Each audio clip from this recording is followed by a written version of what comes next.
Hi, ಎಲ್ಲರಿಗೂ ನಮಸ್ಕಾರ. Welcome to my YouTube channel.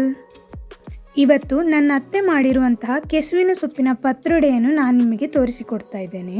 ಮಳೆಗಾಲ ಪ್ರಾರಂಭವಾದಾಗ ಕೆಸುವಿನ ಸೊಪ್ಪು ಹುಟ್ಟಿ ಬರುತ್ತದೆ ಹಾಗೂ ಇದನ್ನು ವರ್ಷಕ್ಕೊಮ್ಮೆಯಾದರೂ ತಿನ್ನಬೇಕು ಎನ್ನುವ ರೂಢಿ ನಮ್ಮ ತುಳುನಾಡಿನಲ್ಲಿದೆ. ಹಾಗಾಗಿ ನಾವು ಈ ಸೊಪ್ಪಿನಿಂದ ಪತ್ರೊಡೆಯನ್ನು ಮಾಡಿ ಸೇವಿಸುತ್ತೇವೆ. ಮೊದಲಿಗೆ ನಾವು ಕೆಸುವಿನ ಸೊಪ್ಪನ್ನು ಸಣ್ಣದಾಗಿ ಹೆಚ್ಚಿಕೊಳ್ಳೋಣ. ನಾವು ಹೆಚ್ಚಿಕೊಂಡ ನಂತರ ಇದನ್ನು ತೊಳೆದುಕೊಳ್ತಾ ಇದ್ದೇವೆ. ಹೆಚ್ಚಿಕೊಳ್ಳುವಾಗ ನೀರಿನ ಅಂಶ ಇದ್ದರೆ ಕೆಲವೊಮ್ಮೆ ಕೈ ತುರಿಸುವ ಸಾಧ್ಯತೆ ಇರುತ್ತದೆ. ಹಾಗಾಗಿ ನಾವು ಹೆಚ್ಚಿಕೊಂಡ ನಂತರ ನೀರಿನಲ್ಲಿ ಹಾಕಿ ತೊಳೆದುಕೊಳ್ತಾ ಇದ್ದೇವೆ. ನಾವಿಲ್ಲಿ ಒಂದು ಕಣ್ಣು ಇರುವಂತಹ ಪಾತ್ರಕ್ಕೆ ಹಾಕಿ ನೀರನ್ನು ಸೋಸಿಕೊಳ್ತಾ ಇದ್ದೇವೆ. ನಾವಿಲ್ಲಿ 2 ವಿಧಾನದಲ್ಲಿ ಪತ್ರೊಡೆಯನ್ನು ಮಾಡ್ತಾ ಇದ್ದೇವೆ. ಮೊದಲಿನ ವಿಧಾನಕ್ಕೆ ನಾವು ಬಾಳೆ ಎಲೆಯನ್ನು ಉಪಯೋಗಿಸಿ ಅದರಲ್ಲಿ ಮಡಚಿ ಪತ್ರೊಡೆಯನ್ನು ಬೇಯಿಸಿಕೊಳ್ತಾ ಇದ್ದೇವೆ. ಬನ್ನಿ ಹೇಗೆ ಮಾಡೋದು ಅಂತ ನೋಡೋಣ. ನನ್ನ ಅತ್ತೆ ಇಲ್ಲಿ ಬಾಳೆ ಎಲೆಯನ್ನು ಬಾಡಿಸಿಕೊಳ್ತಾ ಇದ್ದಾರೆ. ಇಲ್ಲವಾದಲ್ಲಿ ಅದನ್ನು ಮಡಿಸುವಾಗ ಹರಿದು ಹೋಗಬಹುದು. ಅದಕ್ಕಾಗಿ ಚೆನ್ನಾಗಿ ಬಾಳೆ ಎಲೆಯನ್ನು ಬಾಡಿಸಿಕೊಳ್ಳೋಣ.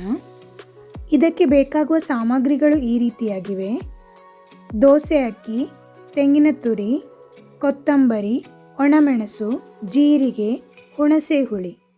ಇದೆಲ್ಲವನ್ನು ಒಂದು ಮಿಕ್ಸಿ ಜಾರ್ಗೆ ಹಾಕಿ ಬೇಕಾದಷ್ಟು ನೀರನ್ನು ಹಾಕಿ ತರಿತರಿಯಾಗಿ ರುಬ್ಬಿಕೊಳ್ಳೋಣ. ಹಿಟ್ಟಿನ ಸ್ಥಿರತೆ ಈ ರೀತಿಯಾಗಿರಲಿ, ತುಂಬ ನೀರಾಗುವುದು ಬೇಡ. ರುಚಿಗೆ ತಕ್ಕಷ್ಟು ಉಪ್ಪನ್ನು ಹಾಕಿ ಚೆನ್ನಾಗಿ ಮಿಕ್ಸ್ ಮಾಡಿ ನಂತರ ನಾವು ಮೊದಲೇ ಹೆಚ್ಚಿಟ್ಟುಕೊಂಡಿರುವ ಕೆಸುವಿನ ಸೊಪ್ಪನ್ನು ಹಾಕಿ ಚೆನ್ನಾಗಿ ಮಿಕ್ಸ್ ಮಾಡಿ. ನಾವಿಲ್ಲಿ ದೋಸೆ ಅಕ್ಕಿಯಿಂದ ಪತ್ರೊಡೆಯನ್ನು ಮಾಡ್ತಾ ಇದ್ದೇವೆ. ನೀವು ಕುಚ್ಚಲಕ್ಕಿಯನ್ನು ಉಪಯೋಗಿಸಿ ಕೂಡ ಪತ್ರೊಡೆಯನ್ನು ಮಾಡಬಹುದು. ಒಂದು ವೇಳೆ ಕೆಸುವಿನ ಸೊಪ್ಪು ಇಲ್ಲವಾದಲ್ಲಿ ಪಾಲಕ್ ಸೊಪ್ಪು ಅಥವಾ ಮೆಂತ್ಯ ಸೊಪ್ಪನ್ನು ಬಳಸಿ ಕೂಡ ಪತ್ರೊಡೆಯನ್ನು ಮಾಡಬಹುದು. ಹಿಟ್ಟು ರೆಡಿಯಾಗಿದೆ.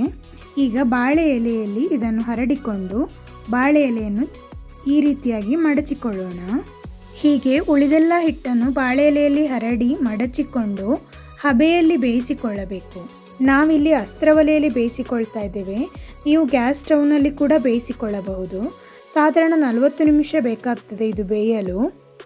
ನೀವಿಲ್ಲಿ ನೋಡ್ತಾ ಇರ್ಬೋದು, ಪತ್ರೊಡೆ ತುಂಬ ಚೆನ್ನಾಗಿ ಬೆಂದಿದೆ ಹಾಗೂ ತುಂಬ ಸಾಫ್ಟಾಗಿ ಕೂಡ ಬಂದಿದೆ.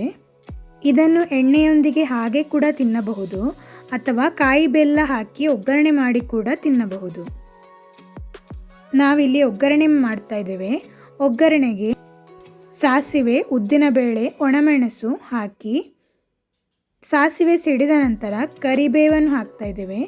ನಂತರ ತೆಂಗಿನ ತುರಿ ಮತ್ತು ಬೆಲ್ಲವನ್ನು ಹಾಕ್ತಾ ಇದ್ದೇವೆ. ಸಿಹಿ ಇಷ್ಟಪಡದವರು ಇಲ್ಲಿ ಬೆಲ್ಲವನ್ನು ಸ್ಕಿಪ್ ಮಾಡ್ಬೋದು. ಇದನ್ನೀಗ ಚೆನ್ನಾಗಿ ಮಿಕ್ಸ್ ಮಾಡಿ ನಂತರ ಹುಡಿ ಮಾಡಿಕೊಂಡಿರುವಂತಹ ಪತ್ರೊಡೆಯನ್ನು ಇದಕ್ಕೆ ಹಾಕಿ ಚೆನ್ನಾಗಿ ಮಿಕ್ಸ್ ಮಾಡ್ತಾ ಇದ್ದೇವೆ. ಈ ರೀತಿಯಾಗಿ ಬೆಲ್ಲಕಾಯಿ ಹಾಕಿ ಒಗ್ಗರಣೆ ಮಾಡಿದರೆ ಪತ್ರೊಡೆ ತುಂಬ ರುಚಿಯಾಗಿರುತ್ತದೆ.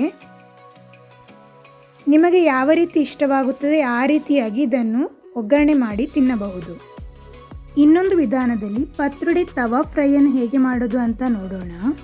ಕೆಸುವಿನ ಸೊಪ್ಪನ್ನು ಚೆನ್ನಾಗಿ ತೊಳೆದು ಮಾಡಿಟ್ಟುಕೊಂಡಿರುವ ಹಿಟ್ಟನ್ನು ಈ ರೀತಿಯಾಗಿ ಎಲೆಯ ಹಿಂಭಾಗದಲ್ಲಿ ಸವರ್ತಾ ಇದ್ದೇವೆ. ಕೆಳಭಾಗದಲ್ಲಿ ದೊಡ್ಡ ಎಲೆಯನ್ನು ಇಟ್ಟು ನಂತರ ಚಿಕ್ಕ ಚಿಕ್ಕ ಎಲೆಗಳನ್ನು ಇಟ್ಟರೆ ಉತ್ತಮ. ನಾವಿಲ್ಲಿ 5 ರಿಂದ 6 ಎಲೆಗಳನ್ನು ಈ ರೀತಿಯಾಗಿ ಇಟ್ಟು ಹಿಟ್ಟನ್ನು ಸವರಿಕೊಳ್ತಾ ಇದ್ದೇವೆ. ನಂತರ ಇದನ್ನು ಈ ರೀತಿಯಾಗಿ ರೋಲ್ ಮಾಡಬೇಕು. ನಿಮಗೆ ಯಾವ ರೀತಿಯಲ್ಲಿ ಸುಲಭವಾಗುತ್ತದೆ ಆ ರೀತಿಯಾಗಿ ರೋಲ್ ಮಾಡಿಕೊಳ್ಳಬಹುದು. ಹೀಗೆ ರೋಲ್ ಮಾಡಿ ಹೊರಭಾಗಕ್ಕೂ ಹಿಟ್ಟನ್ನು ಸವರಿ ನಂತರ ಇದನ್ನು 20 ನಿಮಿಷಗಳ ಕಾಲ ಹಬೆಯಲ್ಲಿ ಬೇಯಿಸಿಕೊಳ್ಳೋಣ. ಬೆಂದಿರುವ ಈ ರೋಲನ್ನು ಸಣ್ಣದಾಗಿ ಕಟ್ ಮಾಡಿಕೊಂಡು ನಂತರ ಈ ರೀತಿಯಾಗಿ ತವಾದ ಮೇಲೆ ಇಟ್ಟು ಎಣ್ಣೆ ಹಾಕಿ ಫ್ರೈ ಮಾಡಿಕೊಳ್ಳಬೇಕು. 2 ವಿಧಾನದಲ್ಲಿ ಪತ್ರೊಡೆ ಮಾಡುವ ಈ ವಿಡಿಯೋ ನಿಮಗೆ ಇಷ್ಟವಾಗಿದೆ ಅಂತ ಭಾವಿಸುತ್ತೇನೆ. ವಿಡಿಯೋ ನೋಡಿದ್ದಕ್ಕಾಗಿ ಧನ್ಯವಾದಗಳು. ಲೈಕ್, ಶೇರ್ ಹಾಗೂ ಸಬ್ಸ್ಕ್ರೈಬ್ ಮಾಡಲು ಮರೆಯದಿರಿ.